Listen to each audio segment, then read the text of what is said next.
Pemirsa, tim gabungan Mabes Polri bersama Polda Metro Jaya melakukan serangkaian penggeledahan terkait kasus korupsi batubara yang merugikan negara hingga 5 triliun rupiah. Kasus ini menyeret banyak perusahaan plat merah dan pejabat elit. Bagaimana duduk perkaranya?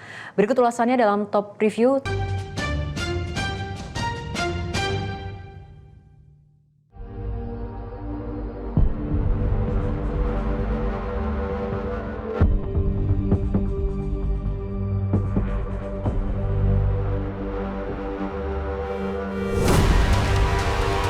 Hari Rabu 8 Juli 2026, tim gabungan Korps Pemberantasan Tindak Pidana Korupsi Polri bersama Polda Metro Jaya melakukan penggeledahan paralel di 12 lokasi berbeda yang tersebar di Jakarta, Tangerang Selatan, hingga Bogor. Polisi menggeledah kafe Declan Signature dan Coin Money Changer di kawasan Cipete, Jakarta Selatan. Penggeledahan ini terkait 3 kasus korupsi besar yang melibatkan perusahaan plat merah. Penyitaan beberapa dokumen dan beberapa elektronik termasuk handphone. Kemudian untuk uang yang kita sita SGD 3.130.000 dalam bentuk 100 SGD. Kemudian yang USD 889.965 USD.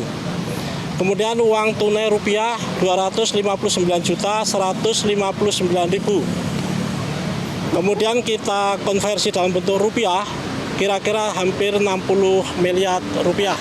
Ini di lokasi Declan. Selanjutnya Kamis dini hari 9 Juli 2026, polisi menggeledah sebuah rumah mewah di kawasan Sentul, Kabupaten Bogor.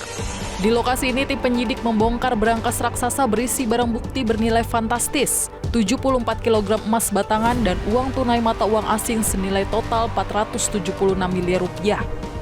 Dokumen penting dan ponsel pintar turut disita dari lokasi.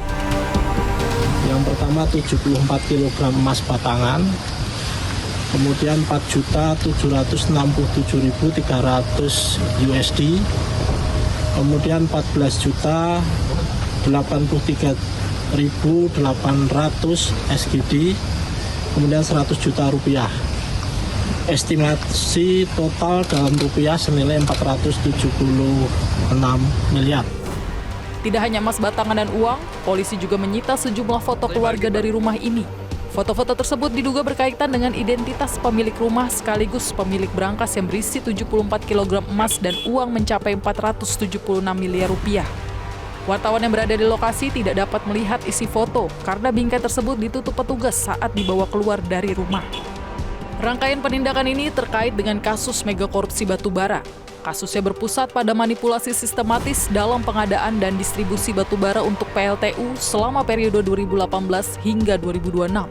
Skandal ini bukan sekedar kasus kerugian uang, melainkan kejahatan sektor energi yang berdampak langsung pada hajat hidup orang banyak, karena menjadi penyebab utama terjadinya pemadaman listrik massal di Sumatera, Kalimantan, Jawa Tengah, Jawa Timur, hingga Jabodetabek sepanjang pertengahan tahun 2026. Setelah diselidiki mendalam oleh Kortas Tipikor Polri, tipisnya stok batubara di gudang pembangkit akibat praktik kecurangan terstruktur. Penyidik mengungkap 3 modus utama yang dilakukan oleh para pelaku. Pertama, pelaku memalsukan dokumen Certificate of Analysis atau COA. Batubara yang dikirim ke PLTU hanya memiliki kualitas sekitar 3.000 GAR atau Gross Caloric Value. Padahal spesifikasi mesin boiler pembangkit membutuhkan kualitas jauh lebih tinggi yaitu 4.400 hingga 4.800 GAR. Akibat kualitas rendah ini, batubara cepat habis terbakar tanpa menghasilkan daya listrik yang optimal. Modus kedua, jumlah atau tonase batubara yang dikirim ke PLTU dikurangi dari kesepakatan kontrak, namun dalam laporan administrasi tetap ditulis penuh. Modus ketiga, perusahaan pemasok mendapatkan harga kontrak penuh dan kelebihan bayar dari negara.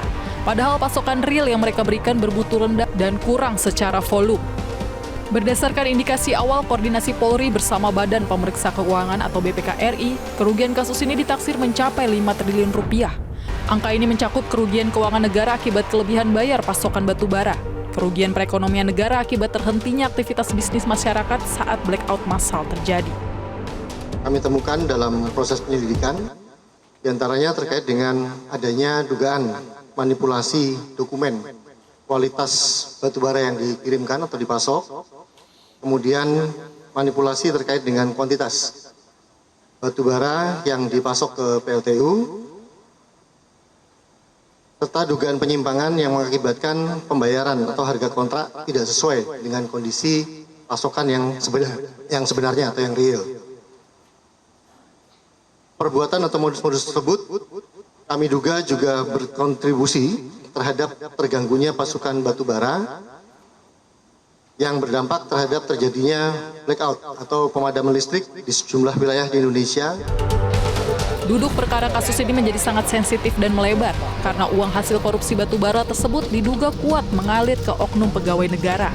Penyidik menerapkan pasal tindak pidana pencucian uang atau TPPU karena menemukan aliran dana mencurigakan yang dibelikan aset-aset mewah seperti 74 kg emas dan uang tunai asing ratusan miliar, serta melibatkan klaster korupsi lain secara paralel yaitu pengelolaan dana di perusahaan asuransi plat merah dan penyelesaian utang korporasi.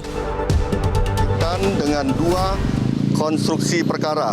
Yang pertama, dugaan tindak pidana korupsi dan atau tindak pidana pencucian uang dalam proses penanganan hukum oleh oknum pegawai negeri atau oknum penyelenggara negara dalam perkara PT Asabri Persero dan atau asuransi Jiwasraya yang terjadi di wilayah hukum Polda Metro Jaya pada kurun waktu tahun 2020 sampai dengan tahun 2025.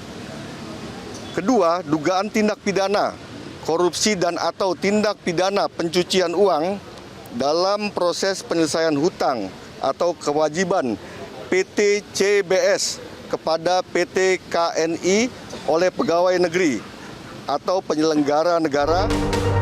Sementara itu, Komisi 3 DPR RI mendukung langkah Korps Pemberantasan Tindak Pidana Korupsi atau Kortas Tipikor Polri dalam mengusut kasus korupsi dan TPPU di perusahaan plat merah.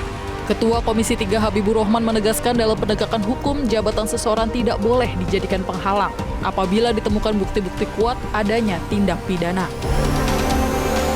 3 DPR RI apresiasi dan dukung Kortas Tipikor Usut Korupsi Batubara. Komisi 3 DPR RI memberikan apresiasi dan sekaligus mendukung Kortas Tipikor Mabes Polri yang melakukan penegakan hukum pemberantasan korupsi dalam kasus korupsi batubara. Kasus ini harus diusut tuntas dalam koridor presisi, yakni prediktif, responsibilitas, transparansi, berkeadilan, dan independen. Siapapun yang terlibat dalam korupsi batubara ini harus dimintai pertanggungjawaban secara hukum. Kasus ini menjadi perhatian publik karena bukan hanya berdampak pada kerugian publik akibat pemadaman listrik, tapi juga dugaan keterlibatan entitas-entitas besar. Jelajahi cara baru mendapatkan informasi. Download Metro TV Extend sekarang.